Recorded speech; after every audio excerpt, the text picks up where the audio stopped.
All right, so in this video, we are going to see Representative Dan Goldman shuts down Noem's pathetic pivot attempt when she tries to blame Joe Biden for her own department's failures. He grills her on a very simple, very fundamental concept, and watching the sheer panic when she realizes she can't answer without incriminating herself is wild. Let's watch the full video, and then I'll give you my thoughts at the end. Goldman for 5 minutes. Secretary Noem, let's talk about the law. Do you agree that asylum is a lawful pathway to immigrate to this country? Yes or no? There's an asylum program, yes, in place. All right. So immigrants then with ongoing asylum applications are legally in this country, correct?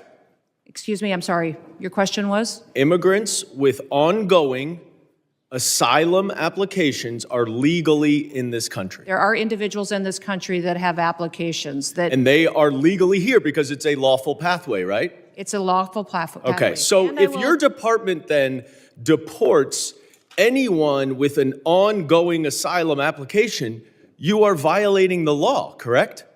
Joe Biden left us with... I'm not asking about Joe Biden. I'm asking you a specific question. If your department deports anyone with an ongoing asylum application, you are violating the law. Is that correct? It was greatly violated when they allowed I'm asking you. People to come I'm in asking and granted asylum applications. Why are you filibustering? Why can't you answer the question? It's a simple question. Your president, if your department your secretary deports anyone with an ongoing asylum application, you are violating the law. Isn't that correct? The asylum program was broken under the last... Mr. Chairman, I will reclaim my time. She's not answering the question.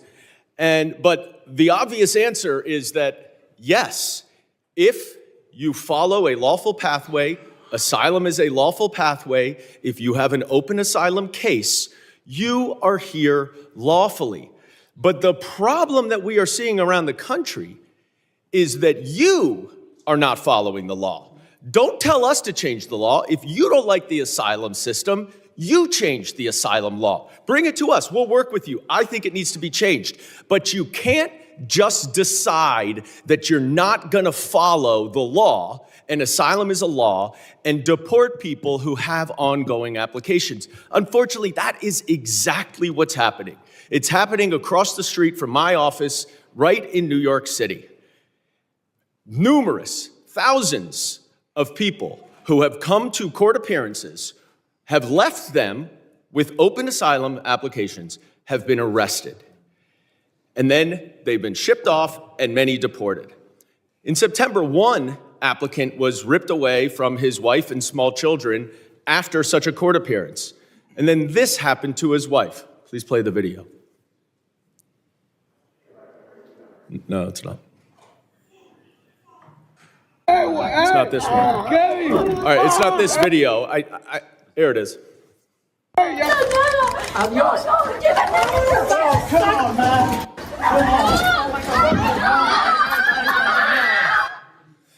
Now, after this incident, your department issued a statement that said the officer's conduct in this video is unacceptable and beneath the men and women of ICE. Our ICE law enforcement are held to the highest professional standards, and this officer is being relieved of current duties as we conduct a full investigation. 3 days later, you reinstated that officer and you put him back on duty. I sent you a letter and asked you what investigation was done and why was he reinstated. You did not answer that letter. So I'm going to give you an opportunity right here to explain to me that if that officer's conduct was, quote, beneath the men and women of ICE, unquote, why did you reinstate him? Sir, that investigation was completed. I can give you that investigation and the information that you would like. This is I wrote you 2 months ago. Why haven't you given it to me yet? I'm actually surprised that you haven't gotten it. I'm going to ask my staff about that. Well, you shouldn't be surprised because generally speaking, you do not respond to us. Hundreds and hundreds, if not thousands of your letters. Now, the other problem that we are seeing all over the country is that your officers are wearing masks, are dressed in plain clothes, often going around without identification. All of our officers are identified. I'm not asking a question. I introduced the No Secret Police Act to stop this. And we now have 113 co-sponsors so that they will not be masked and that they will identify themselves. Now, you say all of them are identifying themselves.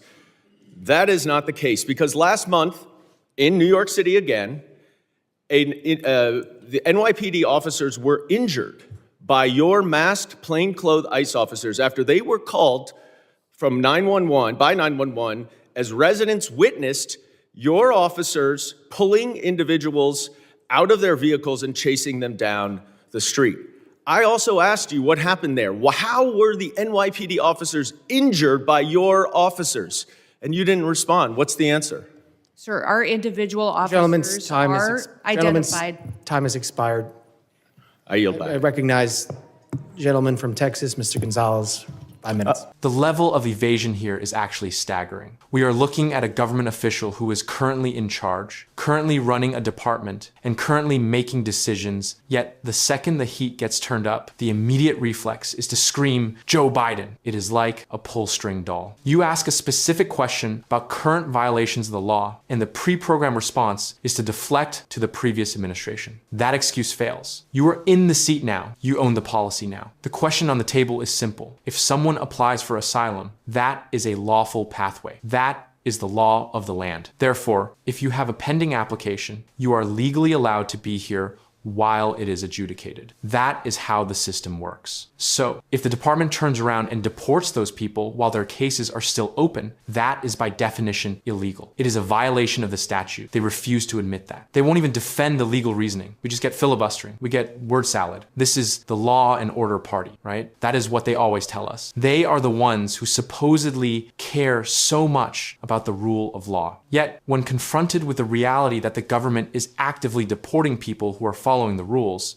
the response is total silence followed by a desperate pivot. You claim to uphold the law. You simultaneously ignore the parts of it that are inconvenient for your political agenda. You are picking and choosing, and look at the strategy being used here. It is designed to run out the clock. If you ask a yes or no question, is this a violation of the law? And the answer is a 3-minute speech about the border in 2021. That is an admission of guilt. It is an admission that there is no defense for what is happening right now. They know that deporting asylum seekers with open cases is wrong. They know it violates due process. They count on the fact that if they just keep talking about the broken system or the mess they inherited, nobody will notice that they are actively breaking the law in real time. It is refreshing to see someone actually cut through the noise. We see so much grandstanding in these hearings. This exchange stands apart. This is a demand for a straight answer. Why are you filibustering? Exactly captures the frustration of every single person watching this. Save the history lesson. Tell us why people who are following the legal pathway are being rounded up and shipped out. The reality is that thousands of people are doing exactly what we asked them to do. They are going to court, they are filing their paperwork, and they are waiting for a judge. The government ignores the process. They are just ripping them away from their families. It's cruel, it's inefficient, and most importantly, it is illegal. No amount of blaming the last guy changes that fact. We need to stop letting officials get away with this source amnesia. You hold power, you are not helpless. If the department is violating the law under your watch, that is on you, period. The pivot to the past is just a cowardly way to avoid taking responsibility for the present. So, if you want to see more of these officials actually held to the fire for the job they are doing right now, make sure to like and subscribe, because we are not going to let them hide behind the blame game